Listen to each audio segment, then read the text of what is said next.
Hello and welcome to this episode of The Hindu's The Climate Economy. I'm your host, Kunal Shankar. Between February 11th and 14th, India's Ministry of Petroleum and Natural Gas, or MoPNG, organized its third edition of what the government dubbed as one of the world's largest gatherings of energy sector corporates, experts, policymakers, and bureaucrats.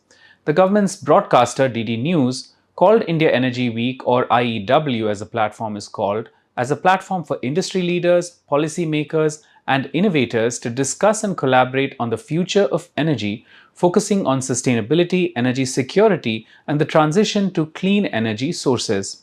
Oddly enough, though, the presence of the Ministry of New and Renewable Energy, or MNRE, which oversees the development of non fossil fuel based energy nationwide, was conspicuous by its absence.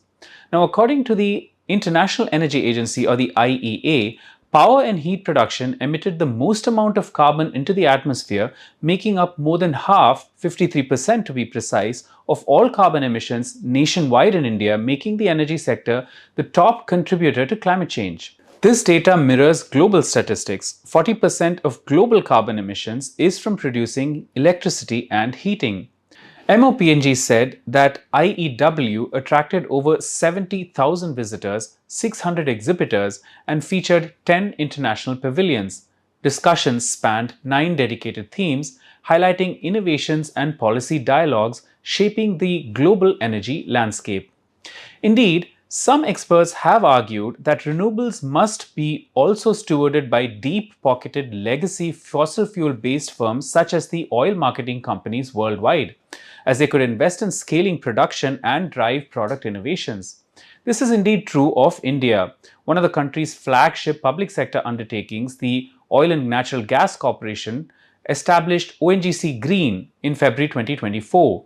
This subsidiary will drive ONGC's RE initiatives targeting areas like biofuels, green hydrogen, and carbon capture. The company aims to achieve 10 gigawatts of RE capacity by 2040, aligning with its decarbonization roadmap. Now, to discuss this shift to renewables by the fossil fuel based sector and to get a better sense of what transpired at this year's IEW, I earlier spoke to Prasanto Roy, a specialist in the energy sector who runs also a consulting firm and is a member of the India Hydrogen Alliance.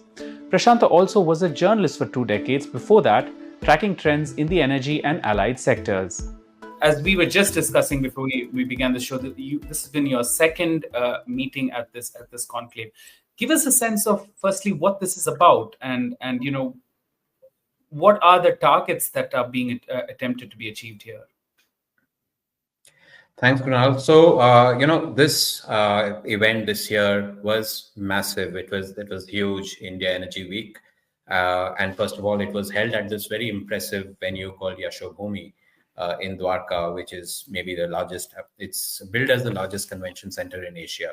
800,000 square meters and all of that. Really superbly world-class, impressive, and so on. So it was a huge event. It was spacious and all of that. It had, of course, a very strong oil and gas focus, because that is what the Ministry of Petroleum and Natural Gas, along with the Federation of the FIPI, Indian Petroleum Products entity.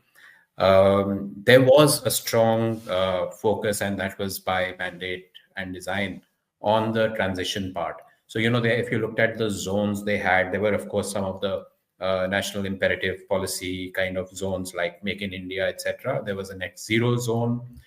There was also a digitalization and AI zone, but there's a pretty substantive renewable energy zone. There was even a hydrogen, green hydrogen zone, because hydrogen is also, green hydrogen, while it is sitting with another ministry, actually this ministry and this sector, petroleum, is a major player in hydrogen. So I think the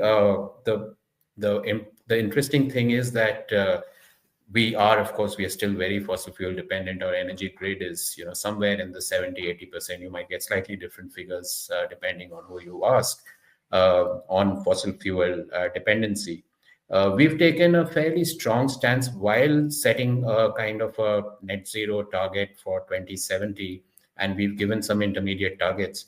India has also led the voice of the global south, once again in COP29, it was reiterated by the MoEFC. Secretary Lena Nandan, that we have a very clear position on this, that we believe the West has contributed to the carbon pie.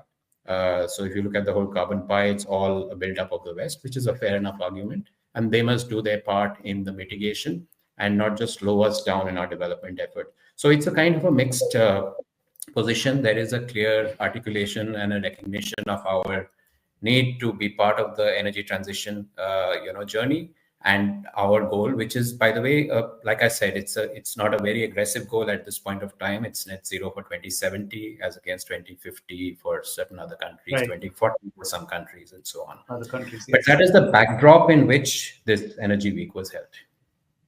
Yeah, right. So that's thanks for contextualizing that. And it appears that from year on year, it's sort of become bigger. And it's interesting that and one might argue that it's also pragmatic that the Petroleum and Natural Gas Ministry is involved, because, in terms of energy security, of course, we understand it's common knowledge now that energy is the largest emitter of carbon and largest contributor to climate change globally. But it also is fossil fuels, both coal and oil and natural gas, are the bedrock, as you rightly said, of a global energy infrastructure and paradigm.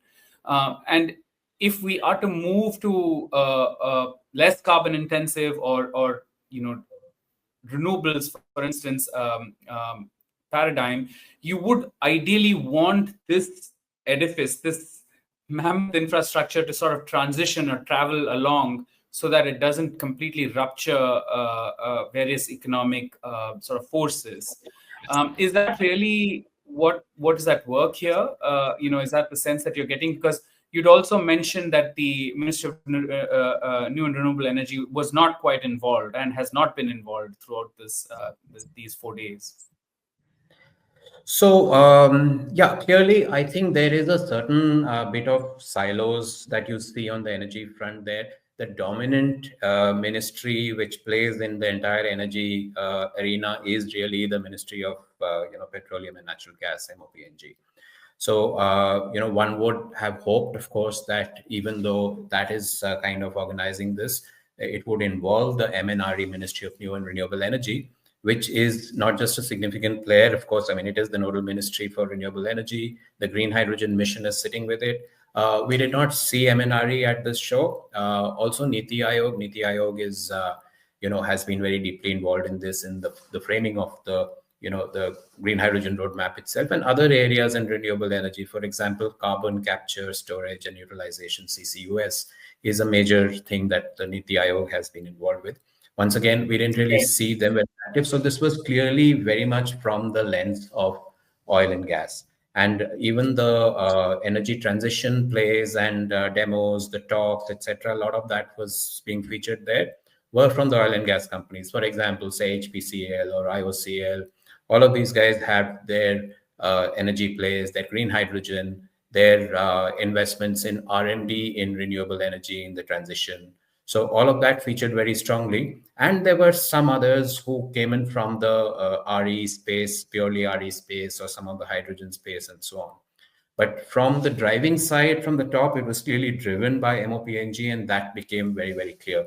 I think we've seen this in various missions, including the hydrogen mission, etc., that there is maybe perhaps a little less of engagement between the ministries and between the entities than one would expect. Because, like I said, if you take an area like hydrogen, it is today we have a target of 5 million metric tons of green hydrogen by 2030.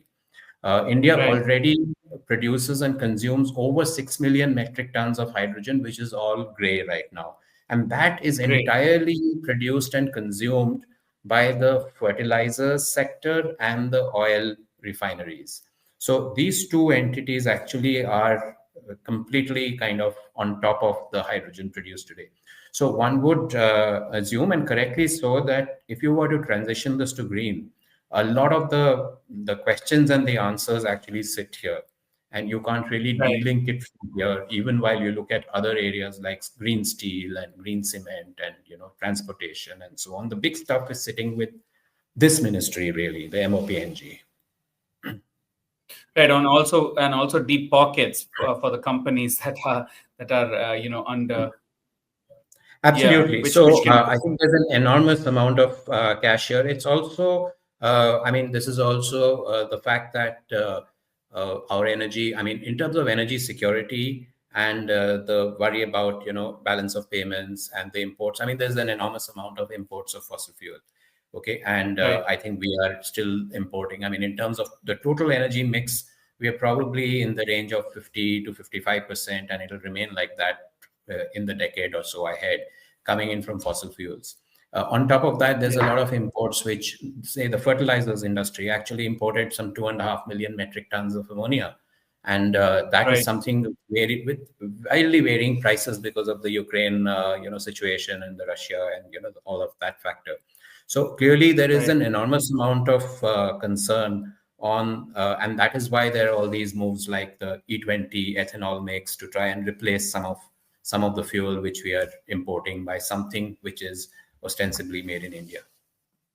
Right. That's interesting because for renewables as a sector, this has often been mentioned as a reason why the world must transition to particularly solar rapidly, because the unit price of solar panel production, solar cell and solar panel production and installation have drastically come down when compared to, say, coal and other fossil fuel based sources. So from what you're saying, green hydrogen has some ways to go to establish that sort of an economies of scale where it becomes practicable in implementing terms. And did you see any sort of technologies being displayed at this Energy Week that might actually address that concern? So I think the technologies that were displayed were largely around the production process and different versions of that. You need electrolyzers, which is where actually the water is split into hydrogen and oxygen using renewable energy. Those electrolyzers were from various types of companies, including, like I mentioned earlier, some of the oil marketing companies, HPCL and all. Their own R&D is building these electrolyzers. There was some other interesting, but right now I think the problem is, I mean, this is not rocket science. Electrolyzing water into hydrogen and oxygen is 100 years plus old. The problem is the cost today. That cost comes from two or three Yeah. things. It comes from the renewable energy, the energy itself, because you do need a lot of energy, not just to split the water, but also purify the water, because you may not have a source of pure water. So if you do saline water, like in Chennai, near Tuticorin, they're going to put these plants there. They're going to use saline water. In Kerala, they're looking at a similar thing. Similarly, in Gujarat, in Maharashtra, and so on. Then you need to factor in the energy required to desalinate that water. So that is what is adding up right now to a cost delta of about $4 per kilogram. And that is what Right. ideally needs to be supported with some kind of incentives at that point. And that's where a lot of the debate is really about how much support and what form should be given and so on. Okay. Right.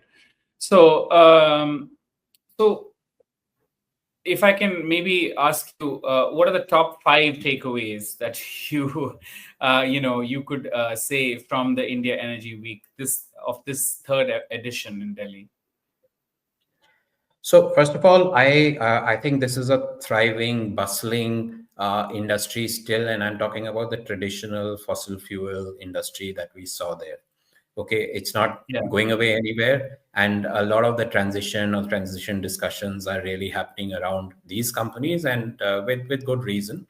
I think we are seeing there was a buzz and I mean, there's obviously a lot of debate and discussion about what's happening in the United States today, because Mr. Trump has said drill baby drill. And so he's saying that we're going to move away from, I don't like windmills, so I'm going to knock off the windmills. And I think we should drill, and I'm fine with. So if that's happening, that's going to at least push the United States, which is a leading voice and influencer, back towards the direction of significantly more, fossil fuel sort of direction. So Yeah. that buzz was definitely visible here, because a lot of people were wondering then what next, because why should India also go out of its way to really accelerate this transition and so on. So that was one part of it. Right.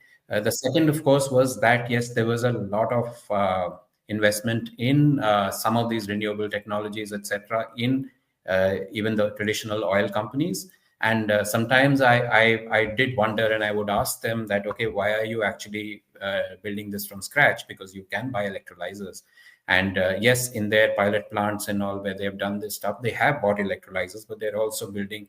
So I gather they have an R&D mandate from the central government that you have to develop as part of the Make in India program, etc. You have to at least develop your own technology, whether or not you're deploying it at this point or not.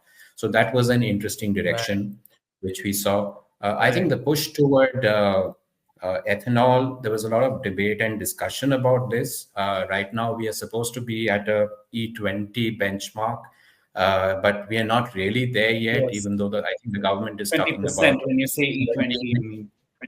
Yeah, but actually we're not at 20, and I think the claim right now is about 17, 18, but I don't think we are uniformly there everywhere yet. But Yeah. however, there was quite a bit of, for example, the Automotive Association called SIAM, SIAM. They were showcasing a lot of flexible fuel vehicles, which are what Brazil has done essentially, where you take an engine and make it capable of running everything from 0% ethanol to 100% ethanol. So in other words, it can run anything between petrol and ethanol and any mix of the two. And that's an I see. interesting direction. But of course, I think one of the big debates was about the availability of this ethanol, because ethanol, if you take it from sugarcane molasses, is a food security issue. Yeah. Sugarcane is very demanding of water. So it's not at all clear if this is the best way and the only way to go, because at this point, what's happening is this ethanol is also displacing ethanol, which is used in industry elsewhere. Sugar is also used. So we are actually ending up importing a certain amount of ethanol. Okay. So Ethanol, even right. though this ethanol from the E20 may be made in India, but it is displacing other ethanol, which is having to be imported. So you're not importing crude. Some of it you're reducing, but you're importing ethanol. So right now, that balance and that whole thing, that was a third thing that was significantly. I think the other discussion, which was very much there, although I didn't really see exhibits, is about this whole focus on small modular nuclear reactors. And again, that was not, at least I didn't remember seeing it there, but there were a lot of discussions and talk around it. And also because Mr. Modi, the Prime Minister's delegation, went to the US after Paris. And incidentally, last year, Mr. Modi had inaugurated this himself. This time he had given a video message because he was at the same time at the inaugural day, he was in Paris co-chairing the AI summit. After that, they went to the US, and one of the things they have signed on agreements and MOUs is cooperation on small modular nuclear reactors. So SMRs is something that the government is quite interested in at the central government level. Niti Aayog is also looking at that, and the idea is if you have compact modular reactors which can be used in data centers in various places, then that will contribute to the energy security in a sort of sustainable way, because it's considered part of sustainable energy, although it's not necessarily green in the same way that it is. So I think these were kind of some of the things that I took away there from this very, very massive show that was India Energy Week. Thanks for watching. For more videos like this, subscribe to The Hindu on YouTube and hit the bell icon for notifications. For the latest news and updates, visit thehindu.com. You can also write to us at climateeconomy@thehindu.co.in. Better still, send us a video recording of your questions and we will feature it on our next episode.